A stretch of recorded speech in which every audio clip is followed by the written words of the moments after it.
मैं निपुण आलम Bayern dialogue मंच में आप सबका स्वागत करता हूं।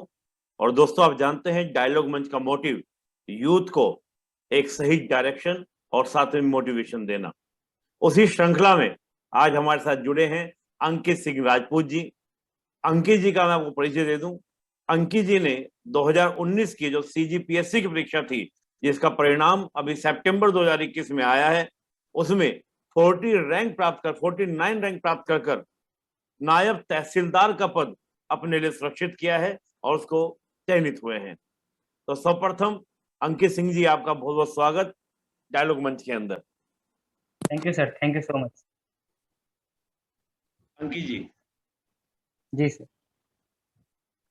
पहला प्रश्न डायलॉग मंच से आपके लिए यही है कि थोड़ा सा अपनी पृष्ठभूमि के बारे में, अपने संघर्ष के बारे में थोड़ा बताइए, ताकि अभ्यर्थी ये जान सकें कि जिनके साथ हम रूबरू हो रहे हैं आखिर में वो शख्सियत है क्या। तो थोड़ा सा अपने बारे में परिचय दीजिए। जी सर। सर, जैसा कि आपने बताया कि मेरा नाम अंकित सिंह राजपूत है। मेरा जन्म तखतपुर में हुआ है। तखतपुर जो बिलासपुर जिले में होता है। और जो मेरी स्कूली शिक्षा है वो सरस्वती शिशु मंदिर विद्यालय से तखतपुर में ही हुई है। उसके बाद मैंने अपने ग्रेजुएशन जो किया है वो गवर्नमेंट डेंटल कॉलेज रायपुर से किया है। तो पेशे से मैं एक डेंटिस्ट भी हूँ। और उसके बाद कॉलेज के दौरान ही, इंटर्नशिप के दौरान ही मैंने छत्तीसगढ़ पीएससी की तैयारी या छत्तीसगढ़ पीएससी की ओर मेरा रुझान हुआ। और इस परीक्षा के लिए मैंने अपना रुख किया और इसके लिए तैयारी की।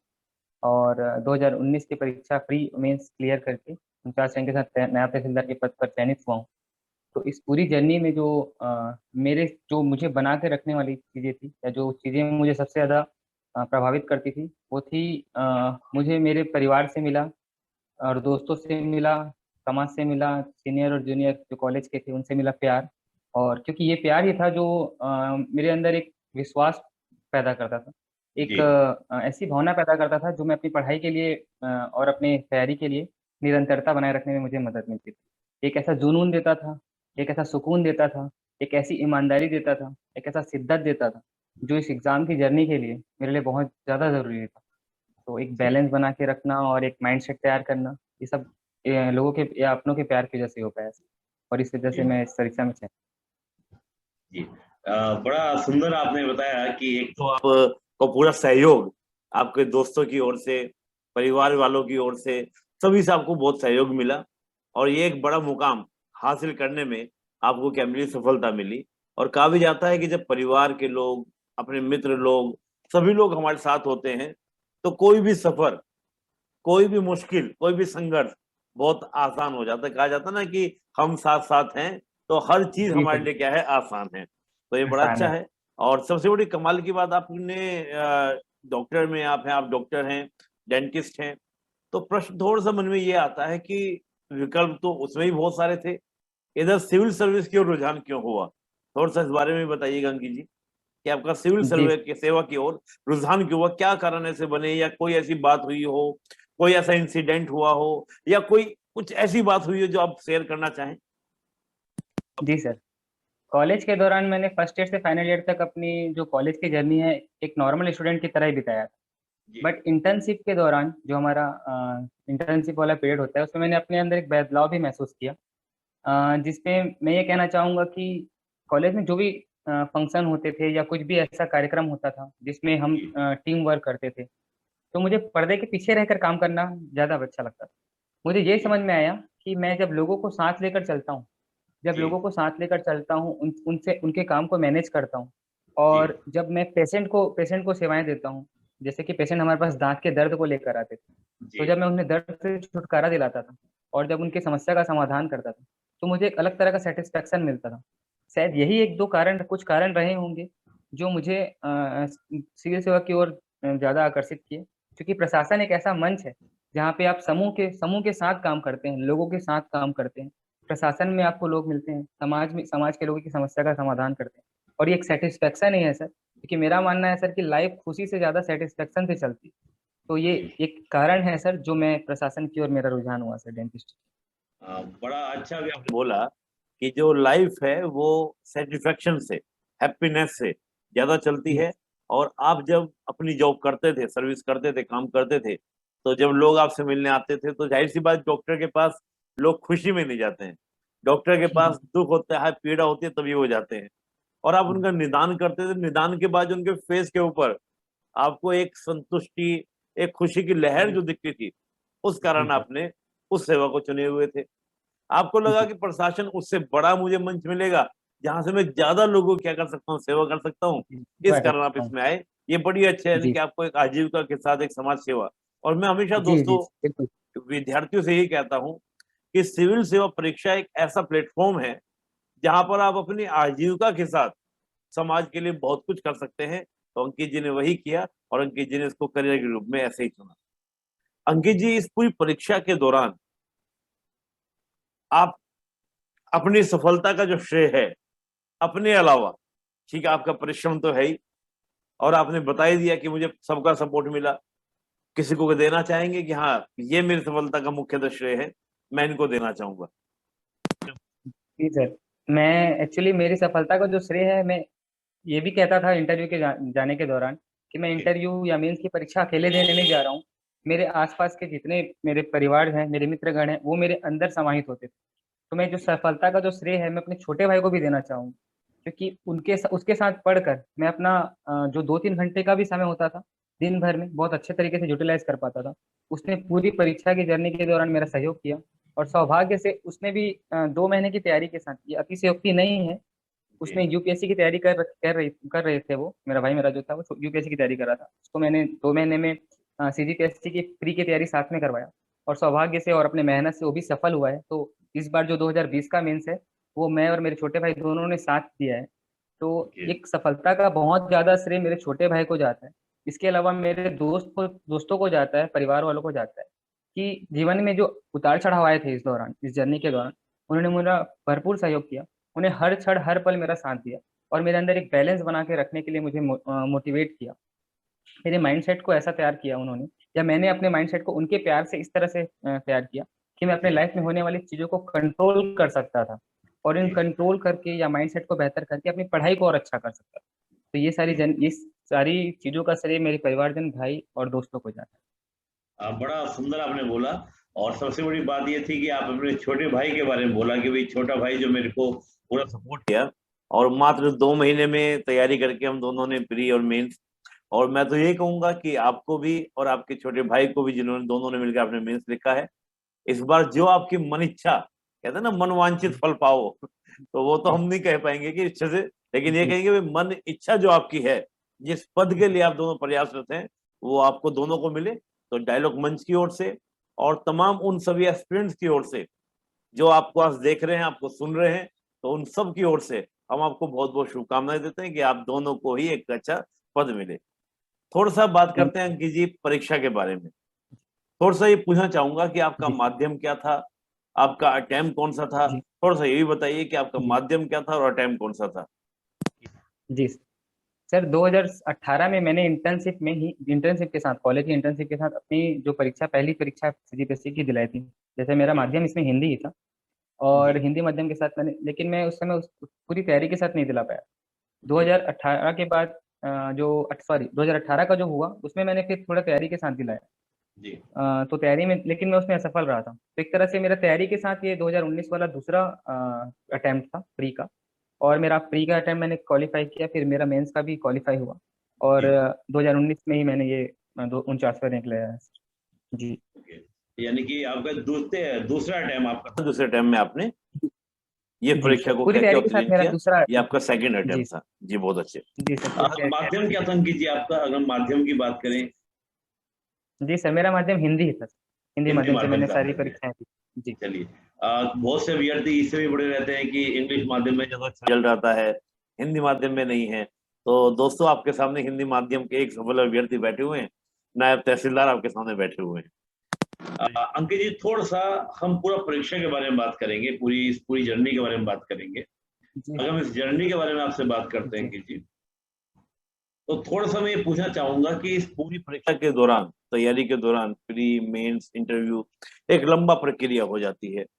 कई बार अभ्यर्थी के मन जी में सर। कुछ पॉजिटिव, कुछ नेगेटिव, हर तरह के विचार उमड़ते रहते हैं। क्या आपके भी मन में इस प्रकार के पॉजिटिव नेगेटिव विचार आए थे कि होगा या नहीं होगा, इस प्रकार के विचार आए थे? जी सर, शुरुआत में आते हैं, जब हम तैयारी शुरू करते हैं तो हमें कुछ ज़्यादा पता नहीं होता है एग्जाम के बारे में। तो जब शुरुआत में जब हमको लगता है कि सिलेबस बहुत बड़ा है, बहुत ज़्यादा है, बहुत कुछ पढ़ना है, तो हमारे जीवन में जरूर उतार चढ़ाव आते हैं। मैं भी इक्वली वही फ्रस्ट्रेशन, डिप्रेशन और डिमोरलाइजेशन फील करता था जो नॉर्मल स्टूडेंट करता है। तो ये आम बात है सर। बट मैंने ये फील किया समय के साथ कि ये सारी चीज़ें डिस्ट्रक्टिव है, कंस्ट्रक्टिव नहीं है। मतलब आपकी आपकी पढ़ाई में इसका कोई मोल नहीं। तो जी आप अगर आप इन चीज़ों से उबर पाएंगे, खुद सेल्फ एनालिसिस कर पाएंगे, अपनी गलतियों को खुद ध्यान दे पाएंगे और अपने गलतियों को सुधारने का निरंतर प्रयास करेंगे, तो निश्चित रूप से ये चीज़ें आगे बढ़ती है और आप सफल होते जाते हैं। जर्नी के दौरान उतार चढ़ाव तो आएंगे ही, ये मेरा मानना है, ये मैंने भी फील किया है। बट आपका माइंडसेट अच्छा हो। एक लाइन है कि sir, train your mind, if you are master of your mind then you can master anything. तो मैंने ट्राई किया, हमेशा कोशिश की कि मैं अपने माइंडसेट को बेटर कर सकूं, अपने आप को कंट्रोल कर सकूं और अपने जीवन में एक बेहतर संतुलन बना सकूं। जैसे एक एग्जांपल देना चाहूंगा सर, अगर किसी दिन हम लोग प्रयास करते हैं कि हम कंसिस्टेंट रहें, हम निरंतर पढ़ते रहें। तो जी मैं अगर किसी दिन नहीं पढ़ पाता था तो उदास नहीं होता था कि मैंने पढ़ाई नहीं की। और जी अगर किसी दिन अगर मैंने बहुत ज्यादा पढ़ाई कर ली तो मैं बहुत ज्यादा ओवर एक्साइटेड नहीं होता था कि मैंने बहुत ज्यादा पढ़ी। तो मैंने एक जी संतुलन बना कर रखा था। एक और चीज था सर कि शुरुआत में हमको नतीजे का भय रहता है कि हम जिस एग्जाम की तैयारी कर रहे हैं उसका परिणाम क्या होगा। तो मेरा यह प्रयास रहा सर हमेशा से कि मैं प्रोसेस पे फोकस करूँ। इफ यू अगर आप प्रोसेस पे फोकस करेंगे तो आपका जो रिजल्ट आएगा वो जरूर बेहतर आएगा सर। तो मेरा ये जो दो तीन चीजें स्ट्रेटेजी में रही थी सर, जो मैंने हमेशा शामिल की, कि मैंने परिणाम से ज्यादा अपने प्रोसेस पे फोकस किया। एक और चीज कर सकते हैं आप कि आप सीजीपीएससी को टॉप रैंक मानकर, या फिर मुझे पहला दूसरा रैंक लाना है, या मुझे बहुत बड़ा पोस्ट चाहिए, इस तरह से तैयारी, इस तरह के सोच के साथ तैयारी ना करें। कोई माइलस्टोन अपने माइंड पे ना लेकर चले। आप शॉर्ट शॉर्ट वो बनाएं, गोल्स बनाएं, एक दिन का टारगेट तय करें और आप ये देखें कि आप डे बाय डे किस तरह से सुधार कर सकते हैं। इस तरह से आपके अंदर का दबाव भी हटेगा और आपकी तैयारी बेहतर होती जाएगी। जी सर। बिल्कुल। देखिए दोस्तों, बड़ा सर अच्छा इस बोला अभी बात। अंकित जी ने, कहा कि जी। माइंड सेट को आप सेट कीजिए। और आजकल युवाओं में एक बड़ी समस्या देखने को मिलती है कि एक एथलीट एथलीट को देखा, देखा भाई बड़ा अच्छा है, इन्होंने प्रदर्शन किया, खूब वाहवाही हो रही है देश भर के अंदर, तो माइंड सेट उधर दौड़ने लगा, यार छोड़ो परीक्षा की तैयारी को, हम एथलीट बन जाते हैं। फिर किसी फिल्मी कलाकार को देखा, किसी यूट्यूबर को देखा, किसी इंस्टाग्राम के अच्छे सेलिब्रिटी को देखा, तो हम लोग प्रभावित होने लगते हैं। वो प्रभावित आपको नहीं होना है। आपका माइंडसेट एकदम ट्रांसपेरेंट, आपका लक्ष्य होना चाहिए कि मेरे को यहां जाना है और ऐसे जाना है। यही अंकित जी का माइंडसेट था और अंकित जी ने उसी माइंडसेट पर क्या क्या काम किया। और दूसरी बड़ी इंटरेस्टिंग बात बोली अंकित जी ने, दोस्तों आपने ध्यान किया होगा, अंकित जी ने कहा कि माइंड पर बहुत ज्यादा दबाव मत दीजिए, हल्के फुल्के आप अपने टारगेट रखिए जिनको आप प्रतिदिन अचीव करें। और हर अचीवमेंट के बाद उन्होंने सवाल दिया, भाई वाह तुमने कर दिखाया आज का टारगेट। आप पहले अगर ले लेंगे कि मुझे फर्स्ट रैंक लानी है, सेकंड रैंक लानी है, तो अतिरिक्त दबाव आपके ऊपर होगा। उस दबाव से बचिए। और अपने बिल्कुल, मैं तो हमेशा बोलता हूं, और जो अंकित जी ने बोला उसी बात को, कि आप ये सोचिए कि आपको कितना ज्ञान मिल रहा है। जब आप सिविल सर्विस की तैयारी करते हैं, आप history, geography, polity, economy, science, ecology, environment, geography, sociology, philosophy, psychology, everything आप पढ़ते हैं, तो आप देखिए कितना मल्टी डायमेंशन डेवलप पर्सनैलिटी आपकी बनती है। तो ये सोचकर आप तैयारी कीजिए, तो उससे एक अतिरिक्त दबाव खत्म होगा और आप अच्छे से अपना प्रदर्शन कर पाएंगे। तो बड़ा अच्छा अंकित जी आपने बताया। और जाहिर सी बात है, अभ्यर्थी को ये बात समझ में भी आई होगी कि भाई अतिरिक्त दबाव लेकर नहीं चलना है। थोड़ा सा हम परीक्षा की ओर चलते हैं अंकित जी। जी। प्रारंभिक परीक्षा, मुख्य परीक्षा और साक्षात्कार, हम तीनों पर हम बात करें। तो जी। प्रारंभिक परीक्षा को उत्तीर्ण करने के लिए क्या स्ट्रेटजी होनी चाहिए, कि प्रारंभिक परीक्षा, या आपने क्या स्ट्रेटजी अपनाई थी? क्योंकि मैं लगातार कई इंटरव्यू ले रहा हूं, तो मैं एक बात बड़ी कॉमन सी देख रहा हूं कि सभी की स्ट्रेटजी अलग अलग है। ये मतलब एक बहुत ही, ये हम ये नहीं कह सकते कि ये जो स्ट्रेटजी सभी की एक जैसी है। पूछ इसलिए रहे हैं क्योंकि बहुत से अभ्यर्थी जो हैं वो अपने अपनी स्ट्रेटजी लेकर चलते हैं। तो किसी भी सिलेक्टेड कैंडिडेट से उनकी स्ट्रेटजी मैच कर सकती है, या ये बात समझ सकते हैं कि स्ट्रेटजी आपकी खुद होनी चाहिए। हाँ, पढ़ना कैसे क्या करना है वो एक अलग विषय है, लेकिन स्ट्रेटजी आपकी, कोई रात को उठकर पढ़ता है, कोई सुबह उठकर पढ़ता है, कोई, मुझे कहीं अभ्यर्थियों ने कहा सर हम रात के 3-3 बजे तक पढ़ते हैं, और कुछ ने कहा कि हम सुबह 3 बजे उठकर पढ़ते हैं। तो अपनी अपनी स्ट्रेटजी है, कितने घंटे पढ़ना है, क्या करना है, ये हम बात नहीं करेंगे, लेकिन सिंपल सी बात करें कि प्रारंभिक परीक्षा की आपकी रणनीति क्या थी, स्ट्रेटजी क्या थी, आपने कैसे टेस्ट सीरीज वगैरह की बात करें, बुक्स आपने कौन सी पढ़ी, कितने घंटे आप, एक ये भी कि बताइएगा कि आप एक दिन में 2 सब्जेक्ट को मैनेज करते थे, 3 को करते थे, या एक सब्जेक्ट से काम चलाते, थोड़ा सा इस बारे में पूरा विस्तार से प्रारंभिक परीक्षा के बारे में। जी सर। प्रारंभिक परीक्षा सर, जैसे कि पहले और दूसरे अटेम्प्ट में असफल रहा था। पहले जो पूरी तैयारी के साथ मैंने दी थी तो असफल रहा। तो जब मैं एनालिसिस पे आया तो ये पाया कि अगर हमारे पास पिछले 2-3 जो हमारे जब से रिसेट चेंज हुआ है या उसके जी पहले के क्वेश्चन पेपर है, तो सबसे पहले हमको तो पिछले 4-5 सालों के क्वेश्चन पेपर को अच्छी तरह से एनालिसिस करना चाहिए कि किस जी एरिया से क्वेश्चन ज्यादा पूछे जा रहे हैं।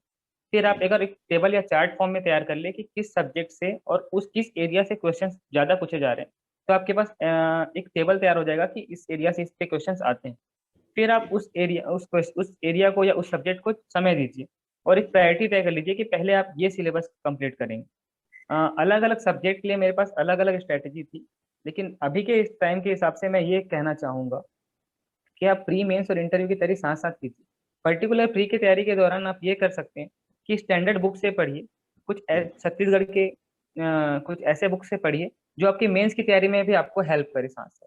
जी क्योंकि आप जब मेंस की तैयारी के हिसाब से पढ़ते हैं तो एक डिटेल स्टडी करते हैं, और अगर डीप क्वेश्चन आते हैं छत्तीसगढ़ के तो आपसे वो छूटते नहीं हैं। तो ये स्ट्रेटेजी अपना सकते हैं। स्टैंडर्ड बुक्स तो आपको और भी वीडियोस में आपको बताए होंगे, वही स्टैंडर्ड बुक्स ही है। बस पढ़ने का तरीका ये होना चाहिए कि आप उस स्टैंडर्ड बुक को बार बार पढ़ें, ज्यादा भटके नहीं इधर उधर। और तीसरा चीज ये कि जो पढ़ते हैं वो एक थ्योरी होती है, बट हम तब सीख पाते हैं जब हम उन चीजों को प्रैक्टिकल कर पाते हैं। तो टेस्ट सीरीज जरूर दिलाइए, टेस्ट सीरीज मस्ट है। एमसीक्यू जितने ज्यादा सॉल्व करेंगे तो आपको एक पैटर्न पता चलेगा, आपकी टाइमिंग सेट होगी, आपका माइंडसेट बेहतर होगा कि आप एमसीक्यू के हिसाब से प्री के लिए तैयार हो गए। तो प्री के लिए मैं यही कहूंगा कि स्टैंडर्ड बुक से पढ़ के बार बार कोशिश कीजिए कि पढ़ने का उसको मेंस के हिसाब से पढ़िए, ताकि आपके प्री के डिटेल क्वेश्चन आ जाए और आप टेस्ट सीरीज दिलाइए जितना ज्यादा हो सके। जी। जी। दोस्तों देखिए, बड़ा अच्छा अंकित जी ने बोला, कहा कि टेस्ट सीरीज आपको जरूर देनी है और टेक्स्ट बुक पर फोकस कीजिए। और टेक्स्ट बुक के संदर्भ में उन्होंने बोला कि ये सभी अभ्यर्थी को पता है कौन सी बुक पढ़नी है, क्योंकि लगातार आप देखेंगे इंटरव्यू में इस बात की बात आ रही है, हर टॉपर इस बात को कह रहा है कि वो नॉर्मल बुक जो आपने पढ़ी वही हमने पढ़ी है, बस ये कम बुक्स को पढ़ना है, बार बार पढ़ना है, उसी में आपका काम बन जाएगा। और जो आपने पढ़ा कितना आपके अंदर गया, इसको चेक करने के लिए आप टेस्ट दीजिए। गलत जी। फहमी मत रही है कि मैंने पूरी बुक खत्म कर दी, 2 बार पढ़ दी तो मेरा तो हो ही जाएगा, ये नहीं है। वहां पे आप 1 बार पढ़े या 10 बार पढ़े, इससे मतलब नहीं है। परीक्षक ये कह रही है, परीक्षा आपको ये कह रही है, ये बेटा तुम्हारे सामने क्वेश्चन है, इन पर आप टिक लगाइए, आपके सही हो जाते हैं तो यू आर इन। तो ये अंकित जी मैं बोली कि टेस्ट इज मस्ट, क्योंकि हाँ। चेकिंग करना बहुत जरूरी है। अंकित जी, थोड़ा सा इस बात में करना चाहूंगा मैं कि जब आप प्री की परीक्षा की तैयारी कर रहे थे, यानी कि प्रारंभिक परीक्षा की जब आप तैयारी कर रहे थे, तो प्रारंभिक परीक्षा की तैयारी के दौरान क्या आपने मुख्य परीक्षा की भी तैयारी साथ लेकर चली, या ये स्ट्रेटजी अपनाई कि पहले प्रारंभिक परीक्षा की तैयारी कर लेते हैं, बाद में हम मुख्य परीक्षा की तैयारी कर लेते हैं? इस संदर्भ में थोड़ा बताइएगा कि प्रारंभिक जी। परीक्षा मुख्य परीक्षा दोनों, क्योंकि बहुत से विद्यार्थी ये भी कंफ्यूज रहते हैं। कई लोग कहते हैं साथ लेकर चलो, कई लोग कहते हैं कि पहले प्री अलग मेंस अलग, कुछ लोग कहते हैं कि ये आपकी स्ट्रेटजी होनी चाहिए। आपका इसमें क्या राय है, आपका क्या बात, इसमें क्या कहेंगे आप? सर, पहला लाइन तो आपने जो कहा उसी को रिपीट करना चाहूंगा कि स्ट्रेटेजी अपनी होनी चाहिए, कि जी don't copy others, be original. क्योंकि हर किसी की स्थिति कंडीशन अलग है, हर जी किसी की सफलता की कहानी सफर अलग है। आप अपने कंडीशन के हिसाब से तय कीजिए कि आपको क्या सुटेबल लगता है। जैसे जी मैंने इंटर्नशिप के दौरान अपनी तैयारी स्टार्ट की थी, तो मेरे पास उतना समय नहीं होता था कि मैं प्री और मेंस को साथ लेकर चल सकूं। तो मैंने जी पहला जो तैयार किया था वो प्री को पहले तैयार किया था। बट मैं ये कहना चाहूंगा कि अगर आप के पास पूरा टाइम है दिन भर का, तो आप प्री और मेंस दोनों को साथ लेके आराम से चल सकते हैं। थोड़ा सा मार्गदर्शन बेहतर होना चाहिए आपका कि आप कैसे प्री और मेंस को साथ लेकर चलें। अगर पूरा समय, यहाँ पे मैं थोड़ा सा बताना चाहूंगा, अगर आपके पास पूरा समय है दिन भर का, तो आप, क्योंकि सीजीपीएससी की जो प्री की परीक्षा होती है फरवरी में होती है, तो आप ये प्रयास कर सकते हैं कि शुरुआत में जब आप तैयारी शुरू कर रहे हैं तो पहले सब्जेक्ट्स को समझ लीजिए, सिलेबस को समझ लीजिए, प्री के सिलेबस को और मेंस के सिलेबस को। और जो वैलिड सिलेबस है प्री और मेंस दोनों का, जो आपके दोनों में सहयोग करेंगे, उन सब्जेक्ट्स को पहले लेकर चलिए ताकि आप उसको मेंस की तैयारी के साथ साथ लेकर चलिए। और जो प्री में भी कॉमन है और मेंस में कॉमन है, तो वो आपके सब्जेक्ट लगभग तैयार हो जाएंगे। इससे आपकी प्री में भी अच्छे मार्क्स आ जाएंगे, क्वालिफाई करने के चांसेस बढ़ जाएंगे। प्री जैसे ही क्वालिफाई होता है, फिर आप कुछ वैसे सब्जेक्ट्स को ले सकते हैं जो कि प्री के दौरान आप नहीं पढ़े हैं। तो सोशियोलॉजी, फिलोसफी या पेपर 7 का जो सब्जेक्ट है, वो आप प्री के बाद मेंस की तैयारी के दौरान पढ़ सकते हैं। एक और चीज कहना चाहूंगा कि एक सीजीपीएससी का जो सफर है बहुत लंबा है, तो डोंट गिव अप, क्योंकि if you give up it means you never want it. तो आप हमेशा इस चीज को बना के रखें कि आपकी जर्नी लंबी है, पर आपको सफल होकर ही अपना सफल होकर या अपनी मंजिल तक पहुंचकर ही अपना सफल शुरू करना है। क्योंकि मेरा मानना है सर कि यहाँ से कुछ पद प्राप्त करने के पश्चात या प्रशासन में आने के पश्चात आपकी असली जर्नी शुरू होती है, कि जिस मंशा के साथ आपने ये तैयारी शुरू की थी, वो मंशा का अपनी सफलता की ओर इस पद पर आने के बाद उस सफर का शुरुआत इस पद पर आने के बाद होती है। बिल्कुल, आप बहुत अच्छी बात अंकित जी ने बोली कि परीक्षा उत्तीर्ण कर लेना पड़ाव नहीं है, ये तो यात्रा का प्रारंभ है। तो हम ये ना सोचे परीक्षा पास हो गई अब आनंद आनंद, नहीं। अब आपको वो करना है जो आपने करने का सोचा था कि हाँ मैं इस परीक्षा में इसलिए आना चाहता हूँ, मुझे समाज सेवा करनी है। तो बहुत चैलेंजिंग है, और आपने दोस्तों देखा भी होगा, अभी हमने कई सारे इंटरव्यू किए, तो नायब तहसीलदार थे गगन शर्मा जी, अब वो डिप्टी कलेक्टर बन गए हैं। तो उन्होंने नायब तहसीलदार के बारे में बताया था कि क्या भूमिका, क्या जॉब रहती है, बहुत डिटेल से उन्होंने अपने इंटरव्यू में बताया था। तो उसी भूमिका में अब अंकित सिंह राजपूत जी आने वाले हैं। तो जो चैलेंजिंग उनके सामने थे, वो अब अंकित जी के सामने होने वाले हैं। तो दोस्तों, पड़ाव अंतिम नहीं है, बल्कि संघर्ष की एक शुरुआत है, और आपको एक प्लेटफॉर्म मिल गया है जहां से आप अपने जो आपके मन में विचार थे, समाज सेवा के जो भी विचार थे, उन सबको आप क्या कर सकते हैं, अमली जामा पहना सकते हैं। और बड़ी अच्छी बात अंकित जी ने प्री और मेंस की तैयारी के बारे में बोला कि ठीक है जी, मेरी तो परिस्थितियां अलग थी। देखिए बड़ी इंटरेस्टिंग बात है, बड़ी ईमानदारी से बात को बोला। तो मेरी कंडीशन अलग थी, क्योंकि मैं उस समय ऑलरेडी ट्रेनिंग पर था, तो मैं समय ज्यादा निकाल नहीं पाता था। लेकिन आप निकाल सकते हैं तो बेटर रहेगा। प्री और मेंस की तैयारी एक साथ करें। जब प्री का समय आ जाए तो प्री पर ज्यादा फोकस कर दें, और कुछ विषय ऐसे हैं जो केवल मेंस में हैं, उनको हम प्री के बाद भी पढ़ सकते हैं, प्री के बाद भी देख सकते हैं। ये बड़ा अच्छा आपने बताया। अंकित जी, मेरा अगला प्रश्न ये है, ये तो आपने प्रारंभिक परीक्षा बारे में बोला, मुख्य परीक्षा को लेकर आपकी स्ट्रेटजी क्या रही? और दूसरा, कि मुख्य परीक्षा में, यानी कि प्रारंभिक परीक्षा तो एक एंट्रेंस है, असली परीक्षा जो है वो मुख्य परीक्षा और इंटरव्यू है, क्योंकि इन दोनों के मार्क्स से ही आपकी रैंकिंग तय होती है। तो मुख्य परीक्षा को लेकर आपकी स्ट्रेटजी क्या रही, और मुख्य परीक्षा को लेकर या साक्षात्कार को लेकर आपकी सबसे बड़ी चुनौती क्या रही? इन दोनों पे थोड़ा सा आप बताइए। जी सर। मुख्य परीक्षा को लेकर सब्जेक्ट वाइज मेरी स्ट्रेटेजी अलग अलग थी, इस पर मैं डिटेल से चर्चा करूंगा बाद में। बट एक कॉमन चर्चा करना चाहूंगा मेंस को लेकर, कि अब जब मेंस का सिलेबस पहले पढ़ते हैं, तो प्रयास यही कीजिए कि आप आंसर राइटिंग से ना घबराएं।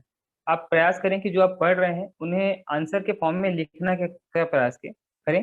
उसके बाद कोई टेस्ट सीरीज भी ज्वाइन कर लें, अगर आपको जब लगता है कि आपकी तैयारी लगभग पूरी हो चुकी है, टेस्ट जी सीरीज से आप निखरेंगे। और मेंस के दौरान, तैयारी के दौरान मेरा जो ये फोकस था सब्जेक्ट वाइज, ये ऐसा था कि मैंने घर पे ही answer 2 marks, 4 marks, 8 marks, 15 marks के आंसर घर पे ही अपने कॉपी पे तैयार करने की शुरुआत की थी। इसमें जी मैं प्रयास करता था कि पैराग्राफ पे, पॉइंट्स पे, चार्ट के माध्यम से, टेबल के माध्यम से, डायग्राम के माध्यम से, उदाहरण को रखते हुए साथ में, करंट अफेयर को इंक्लूड करते हुए साथ में, तो ऐसे आयामों पर विचार करता था जो मेरे आंसर को पूरा कंप्लीट कर सके। और एक और चीजें ध्यान रखता था मैं, कि क्वेश्चंस पे आप फोकस कीजिए, उस क्वेश्चंस को ध्यान से पढ़िए कि उस क्वेश्चंस की डिमांड क्या है और वो कैसा आंसर एक्सपेक्ट कर रहे हैं। तो अगर आप क्वेश्चंस में अगर जो चीज पूछा गया है रिलेवेंट वही चीजें लिख के आएंगी, तो आपको मार्क्स ज्यादा मिलेंगे। तो पूरी तैयारी के दौरान मेरा यही फोकस था कि मैं अपने खुद के नोट्स तैयार करता था, अलग अलग बुक से पढ़कर। अलग अलग बुक से पढ़कर मैं एक जगह पे कंसाइज नोट्स तैयार करता था, जो एक तरह से मेरे मेंस आंसर राइटिंग के फॉर्म में होते थे।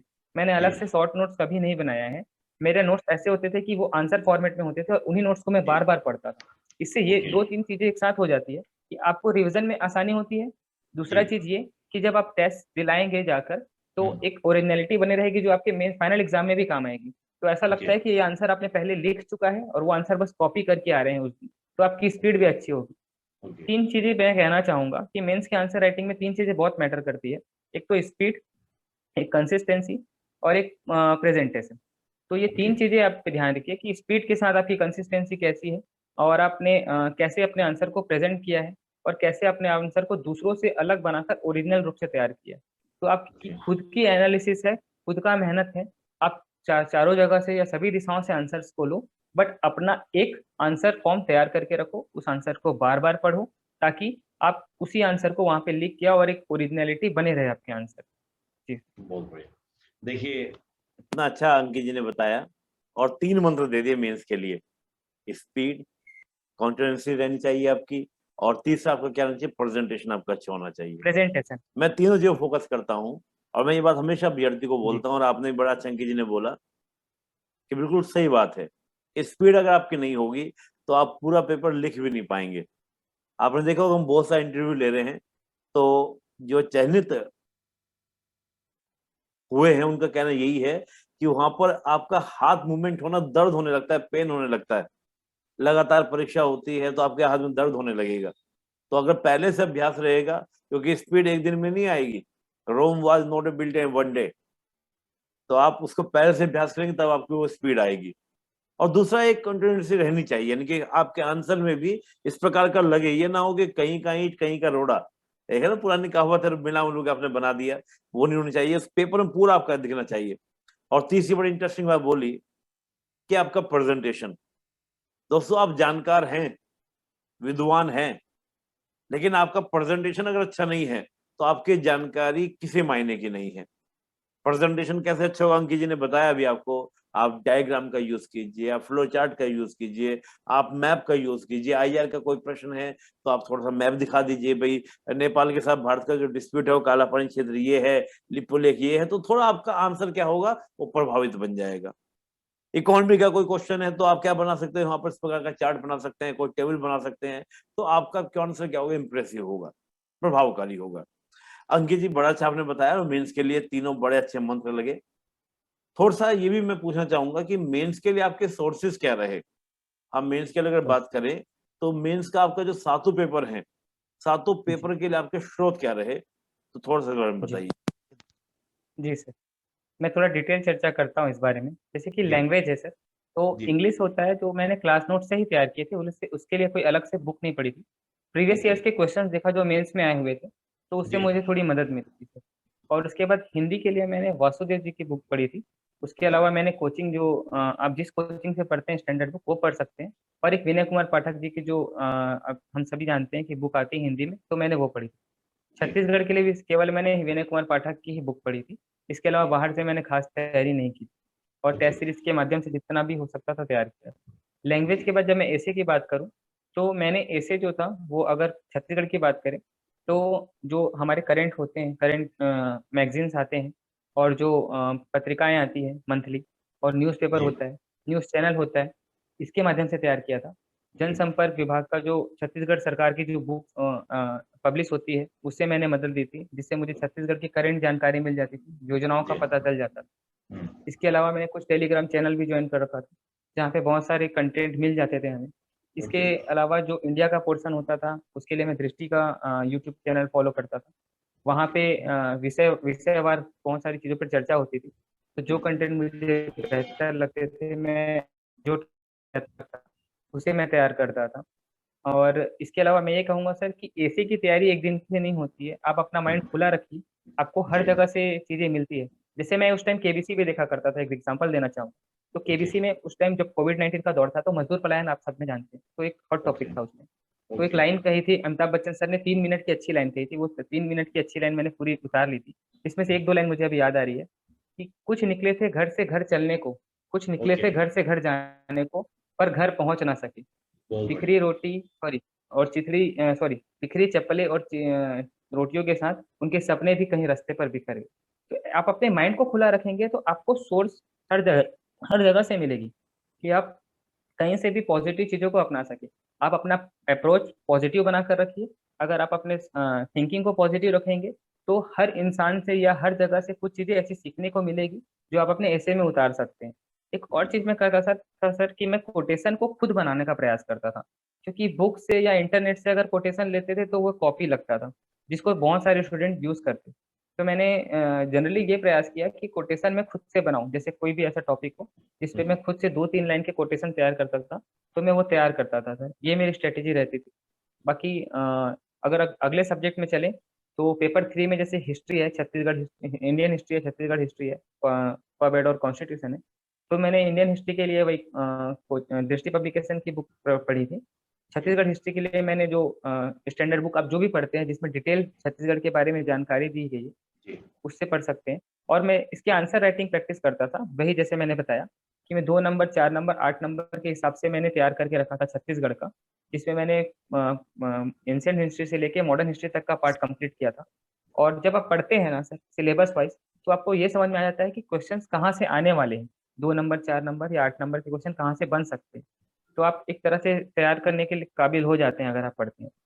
और इंडियन हिस्ट्री में मैंने तैयार किया था कि एक शॉर्ट फॉर्म एक डायरी में लिख लिया था, छोटे छोटे इवेंट्स होते हैं उसके फैक्चुअल चीजों को लिख लिया था, जिससे मेरे को आंसर राइटिंग में आसानी हो और रिवीजन में भी आसानी, क्योंकि इतना बड़ा सिलेबस आपको कवर भी करना है लास्ट टाइम पे, लास्ट में। जी। और पेपर 4 में ऐसा था सर कि जैसे साइंस का सब्जेक्ट है तो मैं सिलेबस ब्लाइंडली फॉलो करता था। वो सिलेबस कुछ 10th के बुक्स में दिए हैं, कुछ सिलेबस फिजिक्स के या बायोलॉजी के देखें या केमिस्ट्री के देखें तो 12th के बुक में दिए हैं। तो आप 10th के अलावा 12th उस पोर्शन को जो 12th के बुक में है आप वहां से कवर कीजिए और एक अपना नोट्स तैयार करके रखिए, और उस नोट्स को बार बार पढ़िए। आपको बार बार 11वीं 12वीं की बुक पढ़ने की जरूरत नहीं पड़ेगी। और मैथ्स में मैं उतना ज़्यादा अच्छा तो था नहीं, तो मैथ्स वाले खुद गाइडिंग दे सकते हैं बहुत ज़्यादा मेरे से। जब मेरा ये मानना है कि ये इसके लिए अच्छी जानकारी आपको दूसरे स्टूडेंट से मिल जाएगी। अगर मैं जी। और इसके बाद मैं अगर पेपर 5 की बात करूँ सर, तो इकोनॉमिक्स में मैंने दृष्टि पब्लिकेशन की बुक से पढ़ी थी, इंडियन इकोनॉमी। और छत्तीसगढ़ के लिए मैंने अलग से कुछ खास बुक प्रेफर नहीं की थी। एक दो पब्लिकेशन की जो आती है, जो भी जिस भी पब्लिकेशन की बुक आपको अपने अकॉर्डिंग सुटेबल लगती है आप ले सकते हैं। इकोनॉमिक्स सर्वे वगैरह मैंने पढ़ता था। और कुछ योजनाएं जैसे कि मैंने बताया कि जो कॉमन होती है, जो हर जगह काम आती है, तो मैं वो जनसंपर्क विभाग के बुक से पढ़ता था। और इसके बाद अगर इंडियन ज्योग्राफी की बात करें तो मैंने महेश वर्णवाल की बुक फॉलो की थी उस टाइम पे। और प्रयास यही करता था कि आंसर को लिख कर देख के उसमें मैप के थ्रू या जो क्वेश्चन पूछा गया है सवाल में उसी के थ्रू आंसर लिखने का प्रयास करता था। छत्तीसगढ़ भूगोल के बारे में बात करें तो सेम वही स्ट्रेटेजी, स्टैंडर्ड बुक से पढ़िए और आंसर राइटिंग कीजिए मैप के साथ। और पेपर 6 में एक चीज में थोड़ी इंटरेस्टिंग है, मैं एक साइंस बैकग्राउंड का स्टूडेंट हूँ, एक मेडिकल स्टूडेंट हूँ। उसके बावजूद मैंने छत्तीसगढ़ की जो फिलोसफी है, सोशियोलॉजी है और छत्तीसगढ़ का आर्ट एंड कल्चर है, उसमें मेरे अच्छे खासे मार्क्स आ गए हैं। तो मेरी जो स्ट्रेट मुझे लगता है कि पेपर 6 में मेरी स्ट्रेटेजी काम कर गई है। इसके बारे में मैं थोड़ा सा डिटेल बता दूं कि फिलोसफी में मैंने यही प्रयास किया कि आप चीजों को समझिए, अपने जीवन में उतारिए। जो बातें उसमें समझाई गई है ना, आप अपने जीवन में उतारेंगे तो 2-3 चीजें आसान हो जाएगी। एक तो आपकी लाइफ आसान हो जाएगी, आपके व्यक्तित्व का विकास हो जाएगा, और आप चीजों का सम्मान करने लगेंगे, लोगों का सम्मान करने लगेंगे। तो जो फिलॉसफी दी गई है उसको जिएंगे आप ना, तो वो आंसर बेहतर तरीके से आ पाएगा। एक तो ये पहला चीज। दूसरा चीज वही कि आप आंसर राइटिंग के फॉर्म में उन चीजों को लिख लीजिए, क्योंकि अलग अलग बुक में बहुत सारी चीजें अच्छी अलग अलग दी हुई है। तो आप एक जगह पे अपना पूरा नोट्स तैयार कर लीजिए जैसे मैंने किया, और आप उसी नोट्स को बार बार पढ़िए। तो फिलोसफी के लिए एक मेरी स्ट्रेटेजी ये थी। सोशियोलॉजी की मेरी स्ट्रेटेजी ये थी कि मैंने 2 चार्ट पेपर लिए थे, जो 2 बड़े चार्ट पेपर होते हैं वो लिए थे। और जिस तरह से फर्स्ट पेज सेकंड पेज ऐसा करके 4 पेज हुए, उसने मैंने पूरी सोशियोलॉजी का आंसर लगभग लिख लिया था। तो अगर आप उस चार्ट पेपर को बार बार देखेंगे ना, तो आपको रिवीजन में टाइम भी कम लगेगा, और जब आप एग्जाम में जाएंगे तो आप आराम से उस चीज को पढ़ सकेंगे, तो आपको ऐसा लगेगा नहीं कि कुछ छूटा है। तो ये चीजें रही। और पेपर 7 के लिए भी वही, मार्केट में जो बुक्स हैं जो आपको पब्लिकेशन में ठीक लगती है वो लीजिए, बट मेरा मानना है कि आप इंटरनेट का भी सहारा लीजिए, कि बहुत सारी चीजें इंटरनेट में बहुत अच्छे तरीके से पेपर 7 के बारे में अवेलेबल है। उसको एक उन बुक्स का और इंटरनेट का यूज करके जो भी कंटेंट है उसका एक अपना आंसर तैयार कीजिए, और उसी चीज को बार बार पढ़िए। जी सर। देखिए, बड़ा अच्छे से बताया अंकित जी ने। और एक बड़ी इंटरेस्टिंग बात, मुझे जो सबसे ज्यादा इंटरेस्टिंग बात लगी, कि आप पढ़िए भी, और पढ़ने के साथ उस चीज को जी आपने पढ़ा उसको अपने लाइफ में उतारिए। और जब लाइफ में आप उसको उतारेंगे, उसको जिएंगे, तो फिर आपको कभी भी जिंदगी में रटने की जरूरत नहीं पड़ेगी। और जो कहते हैं ना कि जब चीज जो आपके अंदर आ गई, आपके अंदर समा गई, तो फिर आप उससे खेलते हैं, आप उससे गेम करते हैं, क्योंकि उसको आपने आत्मसात कर लिया। कहते हैं ना कि पढ़ाई के साथ आत्मसात करना, हमारे पुराने ऋषि मुनि कहा करते थे कि बेटा आत्मसात करो। तो आत्मसात करने का फिर आपको रिवीजन भी नहीं करना पड़ेगा लाइफ में।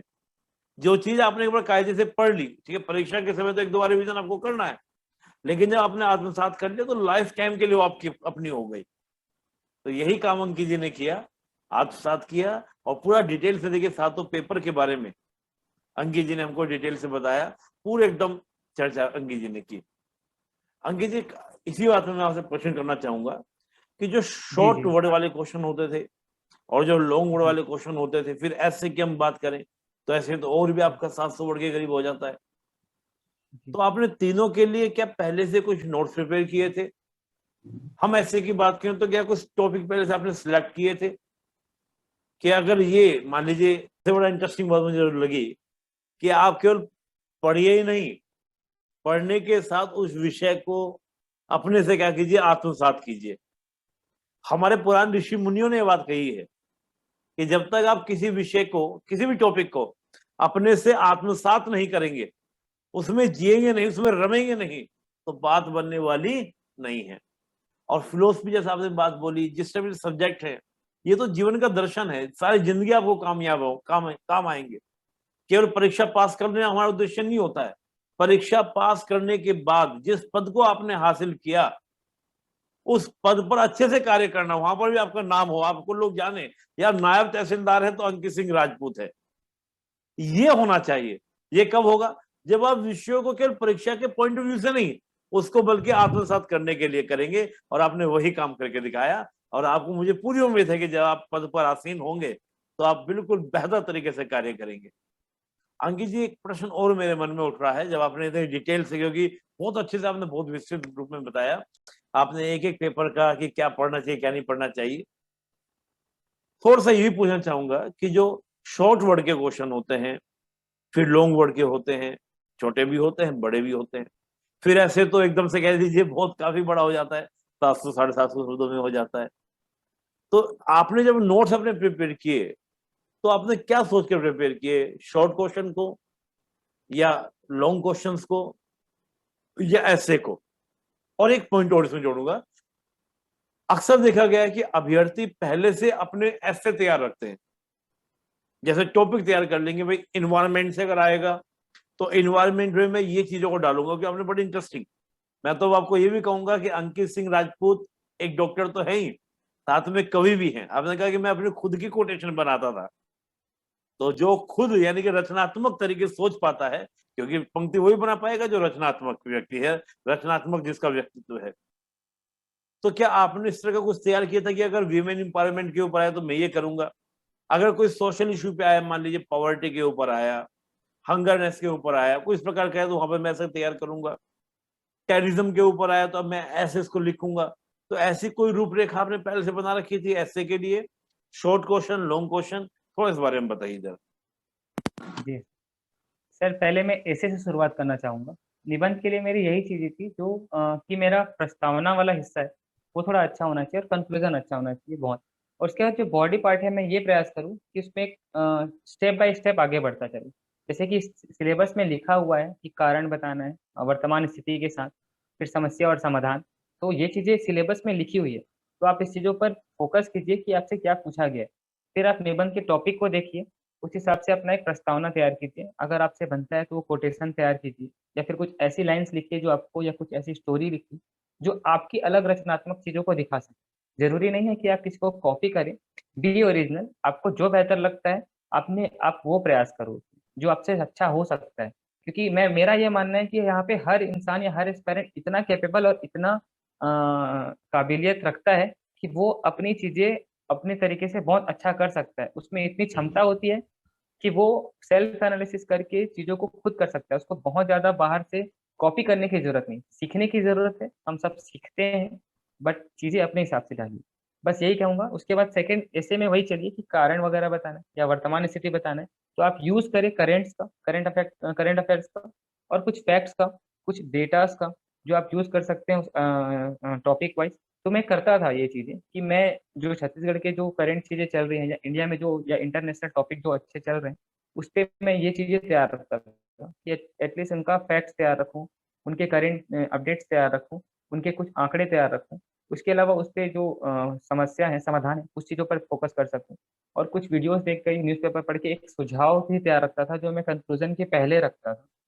तो वो प्रयास करता था और उसके बाद निष्कर्ष में मैं ये इन चीज़ों को पूरे तरीके का सार निकालने का प्रयास करता था कि वो कितना बेहतर हो सके। तो ये एक तरह से ऐसे के लिए मेरी स्ट्रैटेजी थी। आप हर किसी का ऐसे लिखने का तरीका अलग होता है, कोई पॉइंट्स में लिखता है। मैं छोटे-छोटे पैराग्राफ्स में लिखता था।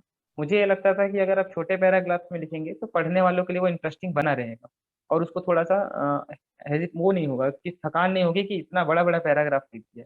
तो मैं जी। छोटे पैराग्राफ, आप चाहे तो पॉइंट्स में लिख सकते हैं, आप चाहे तो अंडरलाइन्स कर सकते हैं, आप चाहे तो पाई चार्ट यूज़ कर सकते हैं, ग्राफ यूज़ कर सकते हैं। मेरे को लगता है कि आप जितनी एक्टिविटी कर सकते हैं, ऐसे में 4 हिस्से हैं आपके पास, आप चारों को हिस्से को अलग-अलग तरह से लिखिए, तो आपको ज़्यादा मार्क्स मिलेंगे। मैं शायद इतना अच्छा नहीं कर पाया, जितना मैं कर सकता था, तो शायद इस बार मैं थोड़ा पीछे रह गया। मैं आगे यही प्रयास निरंतर करता रहूँगा कि आप, मेरा ये मानना है सर कि आप अगर अच्छे हो तो बेहतर बनो, बेहतर हो तो बेहतरीन बनो, पर प्रयास करते रहो। अगर आज आपको जो सफलता मिली है उसका सम्मान करो और निरंतर आगे बढ़ने का प्रयास करो। तो ये बहुत ऐसे के बढ़िया। लिए मेरी चीज़ें थी। और दूसरा चीज़ ये कहूँगा सर, जो आपने शॉर्ट और लॉन्ग आंसर के लिए सवाल पूछा मुझसे, तो मैं किसी सिलेबस के किसी टॉपिक को जब पढ़ता था, तो एक पूरा फ्रेमवर्क तैयार करता था। मतलब मैं लिखता था उसकी इंट्रोडक्शन पार्ट को लिखता था, फिर उसके जो भी चीज़ें सेकंड पॉइंट में आती है, जैसे उसकी विशेषताएँ आती है, कुछ कारण आते हैं, उसका कुछ महत्व होता है और उसके बारे में जो भी चीज़ें हो सकती है, कुछ डायग्राम हो सकते हैं, कुछ उदाहरण हो सकते हैं, तो मैं एक पूरा नोट्स तैयार करता था उसका। और उसके बाद फिर क्वेश्चन टेस्ट सीरीज में, या मुझे जिस क्वेश्चंस को पूछा जाता है, अगर विशेषता पूछी जाती है तो मैं सिर्फ विशेषता लिखता था, कारण पूछी जाती है तो अगर ज़्यादा नंबर में तो इंट्रो के बाद मैं सिर्फ कारण लिखता था, समाधान पूछा जाता है तो मैं सिर्फ समाधान लिखता था। और अगर लॉन्ग आंसर है तो इन्हीं चीज़ों को मैं शॉर्ट फॉर्म में इंट्रो, फिर कारण, फिर समस्या, फिर समाधान, फिर कुछ भी जो चीज़ें क्वेश्चंस में पूछी गई है, विशेषता, महत्व और निष्कर्ष वगैरह, और जो भी रिलेवेंट चीज़ें हैं आज के दौर के हिसाब से, उसमें करंट वगैरह जहाँ पे आप इंक्लूड कर सकते हैं वो यूज़ करें। तो इस तरह से मैं नोट्स तैयार करता था कि वो मेरे लॉन्ग आंसर को भी फुलफिल कर सके और शॉर्ट आंसर जिस चीज़ों को पूछा गया रिलेवेंट, उन्हीं चीज़ों को मैं वहाँ पे लिख सकूँ। बहुत बढ़िया। बहुत बढ़िया। देखिए दोस्तों, अंकित जी ने कितने अच्छे से बताया और कहा कि भाई मैं भी पहले से प्रिपेयर करता था। खास तौर से करंट अफेयर्स की बातें उन्होंने बोली कि कोई चीज आती थी, चाहे वो नेशनल, इंटरनेशनल, छत्तीसगढ़ से रिलेटेड इशू हो, उसका मैं डाटा भी प्रॉपर तैयार रखता था कि भाई कल को अगर ये क्वेश्चन आता है, कुछ इस प्रकार का प्रश्न आता है, तो मैं इस डाटा का प्रयोग वहां पर ऐसे करूंगा। तो ऐसे के लिए पूरा एकदम से टॉपिक दिमाग में थे, भी ये टॉपिक अगर आएंगे तो मेरा इन पर। और ये बड़ा अच्छा बोला कि अगर आप लास्ट ईयर के पेपर देख लेंगे, एसए का भी देख लेंगे, मेंस का भी देख लेंगे, तो आपको आइडिया मिल जाएगा कि भाई किस प्रकार के निबंध आते हैं, किन किन एरिया से आते हैं। मान लीजिए इंडिया के ऊपर आपका रहता है, जिसमें से आपको लिखना होता है, और आपका दूसरा आपका छत्तीसगढ़ के ऊपर रहता है, पार्ट दो पार्ट में आते हैं, तो आपको आइडिया मिल जाएगा। पहली बार बड़ी इंटरेस्टिंग बात। और दूसरी बात बड़ी अच्छी बोली अंकित जी ने कि 4 ऐसे आपको लिखने हैं, चारों को ही अलग अलग तरीके से लिखिए। यानी कि अगर मैं इसको एक कंपेयर करूं कि आपकी एक थाली है खाने की, तो खाने की थाली में ये मत कीजिए कि रोटी और सब्जी रख के आपने परोस दी, नहीं। आपकी उस थाली के अंदर थोड़ा सैलेड हो, कर्ड हो, दाल हो, वेजिटेबल हो, कोई ग्रीन वेज हो जाए, और साथ में आपकी चपाती हो, तो सामने वाले को क्या होता है, वो इंप्रेसिव लगता है, अट्रैक्टिव, हाँ भाई इसको खाने का मन करता है। तो वही काम अंकित जी ने किया। और कह रहे हैं कि उसके लिए कहा, बड़ा अच्छी कोटेशन भी आपने बोली कि मैं अगर बेहतर है तो बेहतरीन बनने का प्रयास करें, और ये प्रयास लगातार चलता रहेगा, क्योंकि आप कभी भी अपने उत्कर्ष तक पहुंच ही नहीं पाते हैं। हम हमेशा प्रयास करते रहते हैं, उसी उत्कर्ष तक पहुंचने की जो हमारी लालसा होती है, ये हमारी जो इच्छाएं होती हैं, वही हमको बेहतरीन से बेहतरीन, बेहतरीन से बेहतरीन बनाती चली जाती है।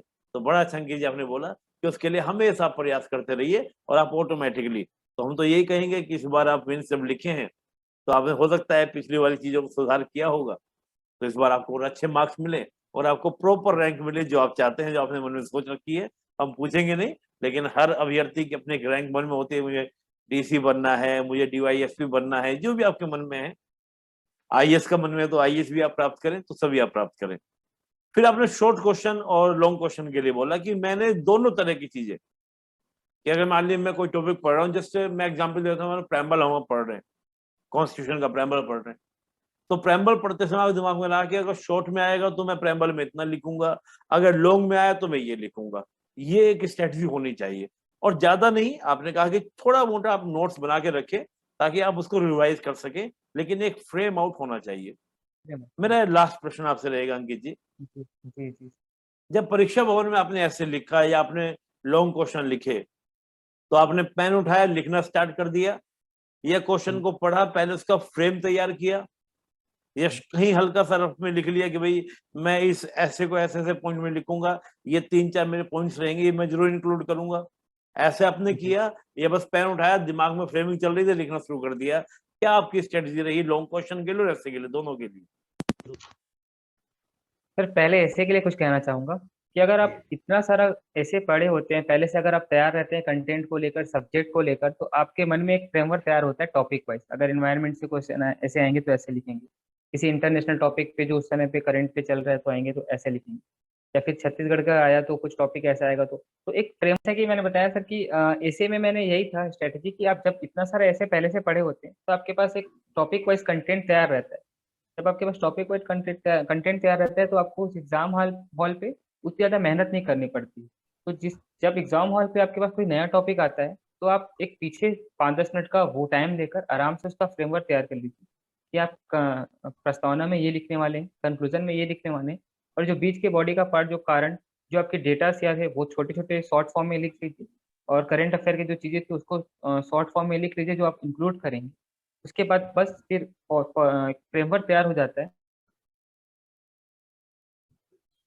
उससे आपके छोटे छोटे पैराग्राफ्स बनते जाएंगे, कारण के, समस्या के, समाधान के, सुझाव के, और उसके बाद आपके निष्कर्ष के। तो आपका ऐसे कंप्लीट हो जाता है।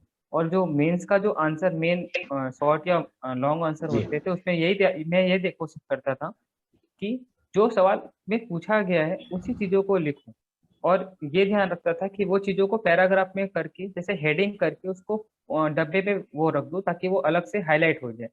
जी। एग्जामिनर को ये बताने में आसानी हो जाती कि आपने जो क्वेश्चन से पूछा गया है वो आपने आंसर में इंक्लूड किया है। तो ये मेरी स्ट्रेटेजी रहती थी सर आंसर लिखने के टाइम। अंकित जी, बड़ा अच्छा आपने बताया स्ट्रेटजी के बारे में, और कहा कि वाकई में अगर आपने पहले से मेहनत करी है तो फ्रेम आपके दिमाग में पहले से रहता है, तो आपको ज्यादा परेशानी की जरूरत नहीं पड़ती मेंस के अंदर, एग्जामिनेशन हॉल के अंदर। तो बड़े अच्छे से आपने बताया। मैं लास्ट आपसे प्रश्न करूंगा क्योंकि काफी समय मैंने आपका ले लिया। मेरा अंतिम प्रश्न अंकित जी आपसे ये है कि जो हमारे फ्रेशर एस्पिरेंट्स हैं, जो अपनी परीक्षा की तैयारी कर रहे हैं, क्योंकि जैसा आपको एक बार असफलता हाथ लगी और दोबारा फिर आपको सफलता मिली, कहा जाता है कि गिरते हैं सवार ही मैदान जंग में। तो आप तो एक सवार हो गए, तो एक सवार जो भी नए सवार बनने वाले हैं उनके लिए क्या मैसेज देना चाहेगा? जी सर, मैं जो भी नए एक जो एस्पायरेंट हैं, जो एग्जाम देने वाले हैं, पीएससी हो चाहे लाइफ में कोई भी एग्जाम हो, आप जिस भी चीज़ की परीक्षा देते हैं, तो पहला चीज मैं ये कहना चाहूंगा कि जब उस एग्जाम की तैयारी आपने शुरू की थी तो किसी एक माइंडसेट के साथ, किसी सोच के साथ शुरू की थी। आपके दिमाग में एक पर्पस और एक एम होगा, तो आप उस एम को ध्यान रखें, क्योंकि motivation gets you started but purpose keeps you going. तो आपको मोटिवेशन से स्टार्टिंग करने में आसानी होती है, बट आपका जो पर्पस होता है वो बार बार आपको अंदर से आवाज देता है या मोटिवेट करता है कि आप कंटिन्यू करते रहे। और लाइफ के उतार चढ़ाव के बारे में यही कहूंगा सर कि लाइफ जितनी हार्ड होगी आप उतने ज्यादा स्ट्रांग बनोगे, और आप जितने ज्यादा स्ट्रांग बनते जाओगे लाइफ उतनी आसान होती जाएगी। तो लास्ट लास्ट लाइन यही कहूंगा सर कि एस्पेरेंट जो भी है, don't listen only success story को बस सुनिए मत। आप अपनी सक्सेस स्टोरी को खुद क्रिएट कीजिए, क्योंकि लाइफ अपने आप को खोजने की नहीं बल्कि बनाने की एक जर्नी है। तो आप निरंतर आपको बनाइए, बेहतर बनाइए, और अपनी सक्सेस स्टोरी खुद तैयार कीजिए। बहुत बढ़िया। देखिए, बड़ा अच्छा बोला अंकित जी आपने। और हम एक बचपन से सुनते आए हैं एक पंक्ति है कि इतनी शक्ति हमें देना दाता, मन का विश्वास कम ना हो, विश्वास और कमजोर। दूसरों की जय से पहले खुद की जय करें। ये ना हो कि हम औरों की सक्सेस स्टोरी पढ़ते रह जाएं। नहीं, जो जी उनके सक्सेस स्टोरी से हमने सीखा जी उसको हम लोग क्या करें, इम्प्लीमेंट करें अपने जीवन के अंदर, तो आप भी अपनी एक सक्सेस स्टोरी लिख ले जाएंगे। तो जी अंकित जी ने बड़ा अच्छा बोला। और मैं वादे मतलब बड़े निश्चित रूप से कह सकता हूं कि जो ये आपका साक्षात्कार आज हमारे साथ हुआ, ये निश्चित रूप से कई अभ्यर्थियों के लिए प्रेरणा का कार्य जी सर। करेगा, उनको एक सही दिशा जी देगा, इस भटकाव की दुनिया में एक सही पाथ, एक सही जी डायरेक्शन को दिखाएगा। तो बहुत बहुत जी। धन्यवाद अंकित जी आपका, डायलॉग मंच की ओर से और सभी एस्पिरेंट्स की ओर से आपके उज्जवल भविष्य की हम कामना करते हैं। बहुत बहुत आभार। जय हिंद।